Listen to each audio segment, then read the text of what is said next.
ব্যাপারটা হচ্ছে কি যে তুমি একজনকে ভালোবাসো আর তোমার ফ্যামিলি ওইটা মানতে চাইছে না।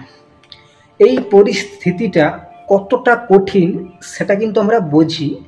এই পরিস্থিতিতে যখন তোমার ফ্যামিলি মানছে না, তখন তোমার এমনটা মনে হয় যেন পৃথিবী দুটো বিভাগে বিভক্ত হয়ে গেছে, কিংবা তুমি যেই মানুষটিকে ভালোবাসতেছ ওই মানুষটি ভুল, বা তোমার এমনও মনে হয় যে আমি এই পরিস্থিতির মধ্যে পড়ে বোধহয় আমি আমার ফ্যামিলিকে অনেকটা কষ্ট দিচ্ছি। আমাদের ব্রেনে কিন্তু সবসময়ের জন্য এই প্রেরণাদায়ক একটি চিন্তা ভাবনা ঘুরপাক করে, যখন তোমার ফ্যামিলি তোমার ভালোবাসার মানুষটিকে অস্বীকার করে, সেই সময়ে এমন একটি সিচুয়েশন হয়ে যায়, এই সিচুয়েশনটা অনেক কঠিন হয়ে যায়। তো এই সিচুয়েশনের সমাধানটা কি আমরা এটাই নিয়ে আলোচনা করব। তুমি যদি আমাকে ইউটিউব বাদে আলাদা কোনো প্ল্যাটফর্মে দেখে থাকো, তো যাও ইউটিউবে আমার চ্যানেলটাকে সাবস্ক্রাইব করো এবং এই ভিডিওটিকে লাইক করে আপনাদের ফ্যামিলির সঙ্গে ভিডিওটাকে শেয়ার করে দাও, যাতে তারা যদি কোনো এরকম একটি পরিস্থিতিতে পড়ে যায় তো কীরকম সমাধান নিতে পারে। কিছু বুঝে শুনে এবং ঠান্ডা মস্তিষ্কে আমাদের এই স্টেপগুলো নিতে হবে। অ্যাকচুয়ালি এই পরিস্থিতিতে কিন্তু দরকার তোমার নিজেকে শান্ত হওয়া এবং তোমার যে রাগ এইগুলোকে শান্ত হয়ে একটি ঠান্ডা মাথায় ডিসিশন নেওয়া যে কি করণীয়টা উচিত হবে। এবার এই পরিস্থিতিতে হুট করে তোমার ফ্যামিলিকে তুমি বোঝাতে যাও না, কেননা ফ্যামিলি তো আগে থেকেই মানছে না দেখুন।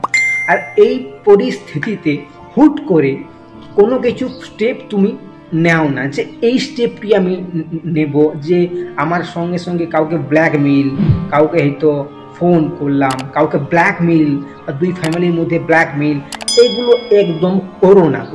এবং নিজেদের মধ্যে যাতে দূরত্বটা বেড়ে না যায় তার চেষ্টা করো, তার সঙ্গে কথা বলো, সময় দাও। এবং এই পরিস্থিতিটার মধ্যে অনেকেই এরকম ফেস হয়ে যায় যে পরিবারের যে ডিসিশনটা ওটাই মেনে নেয় বা আলাদা কিছু ভুল পথে চলে যায়, তার জন্য মনে অনেকটা আঘাত প্রাপ্তি হয়, বা আরও অনেক কিছু ভুল পথ আছে যেগুলো মোটেই করা উচিত হবে না। যতক্ষণ না তোমরা তোমাদের মনের যে পুরো কথাটা তোমরা ফ্যামিলিকে বোঝাতে পারো, বা তোমার ফ্যামিলি যে যাতে যদিও বা না মানে, হুট করে কোনো একটা ডিসিশন নেওয়াটা উচিত হবে না। এই পরিস্থিতির মধ্যে তারা হয়তো বলবে যে তোমার কোনো জব নেই বা চাকরি নেই, কিছু আর্নিং নেই বা কিছু নেই। তখন তোমাকে ওখানে যে প্রস্তাবগুলো উত্থাপন করতে হবে যে আমি একটি দায়িত্বশীল মানুষ এবং আমি আমার নিজের মনের আবেগে কিছু করছি না। আমি আর আমার যে পার্টনার হবে দুজন মন স্থির করে নিজেদের ডিসিশন, যত বড় কঠিন পরিস্থিতি হোক দুজনেই একসঙ্গে জীবন অতিবাহিত করব। এবং তোমার পার্টনারের যে কোনো একটি ভালো দিকগুলো ওদেরকে বোঝাও, ওই ফ্যামিলির সঙ্গে তুলে ধরার চেষ্টা করো, ফ্যামিলির সঙ্গে বোঝাও যে তুমি একজন দায়িত্বশীল মানুষ, লাইফে কিছু না কিছু একটা করে তোমার যে লাইফ পার্টনারকে তোমার সঙ্গে মানিয়ে নিতে পারবে।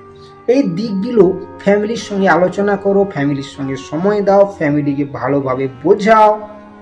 এবং যদি এমন হয়ে যায় যে তোমার ফ্যামিলি তোমাদের কথাগুলো মানছে না বা কোনো মতে বোঝার চেষ্টাও করছে না, তখন কি করবে যে অনেক বোঝাবার পরেও তারা হয়তো তোমার কথাগুলোকে গ্রাহ্য করছে না বা তুলে ধরা করছে না, তখন এই পরিস্থিতিতে তোমার যেটা করণীয় থাকবে যে ফ্যামিলিকে বেশি কিছু বলতে চাও না, ওদেরকে ছেড়ে দাও কিছু দিনের জন্য। কারণটা কি, তোমাকে যদি পালিয়ে বিয়ে করো এর সঙ্গে সঙ্গে যে আইনগুলো রাস্তা আছে, আইনের ধাপগুলো আছে, এগুলোও কি তোমাকে কিন্তু মাথায় রাখতে হবে। যে হুট করে পালিয়ে বিয়ে করলাম, ফ্যামিলি হয়তো মানল না, বিষয়টা কিন্তু খুবই ইম্পর্টেন্ট। যে হয়তো ফ্যামিলিকে অনেক বুঝালাম বাট ফ্যামিলি মানল না, তখন হয়তো হুট করে পালিয়ে বিয়ে করলাম, এরকম কোনো পরিস্থিতি নিলাম, তখন কিন্তু তোমার সঙ্গে সঙ্গে আইনের যেগুলো পরিস্থিতি বা ধাপগুলো আছে ওগুলোকেও কিন্তু তোমাকে অনেক মাথায় নিতে হবে। কেননা হয়তো এখনও তোমাদের বিয়ে করার বয়স হয়নি, সেই সিচুয়েশনে কী করাটা অনেকটাই কঠিন ও টাফ ব্যাপার হয়ে যায়।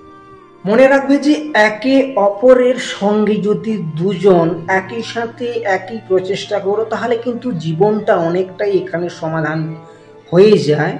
কিন্তু যদি এমন কঠিন পরিস্থিতি হয়ে যায় যে তোমাকে ওকে ভুলতে হবে, তখন সেই সময়ের সাথে সাথে তাল মিলিয়ে চলে এবং নিজের জীবনকে এমন একটা প্রতিষ্ঠান করো যাতে ওকে যে হারিয়ে ফেলেছো তার কোনো ব্যথা যাতে তুমি না অনুভব করতে পারো, এবং হঠাৎ করে কোনো না কোনো একটা ডিসিশন একদম নেওয়া যাবে না। এই পরিস্থিতিতে নিজেকে সামলাও, শান্ত দাও এবং নিজের যে মনটাকে অনেকটা শান্ত মেজাজ রেখে তোমাকে চলতে হয়।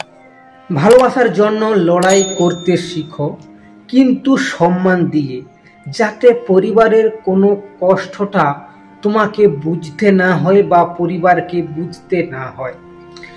তুমি যদি এই পরিস্থিতিতে পড়ে থাকো তাহলে এই টিপসগুলো বা এই পরিস্থিতিগুলো যেগুলো ভিডিওতে বললাম এগুলো ট্রাই করতে। তোমরা যদি এই পরিস্থিতির মধ্যে দিয়ে যাও তাহলে কমেন্ট করে জানাও, বা তুমি যদি এরকম কিছু আগে ফেস করেছো তাহলেও কমেন্টে জানাও যে তুমি কীরকম তোমার জীবনে ওই সময়টা স্ট্রাগলিং করে মুক্তি পেলে। এই ভিডিওটা যদি তোমাদের ভালো হয়ে থাকে লাইক শেয়ার কমেন্ট করে দাও, বা তোমার যে ফ্রেন্ড বা ফ্যামিলি বা আত্মীয় পরিবার যদি কেউ এরকম সিচুয়েশনের মধ্যে থাকে তাকে এই ভিডিওটা শেয়ার করে যাও, তারও অনেকটা সাহায্য পেয়ে যায়। এবং ভালো থাকুন, সুস্থ থাকুন, নিজের ভালোবাসার যত্ন নিন।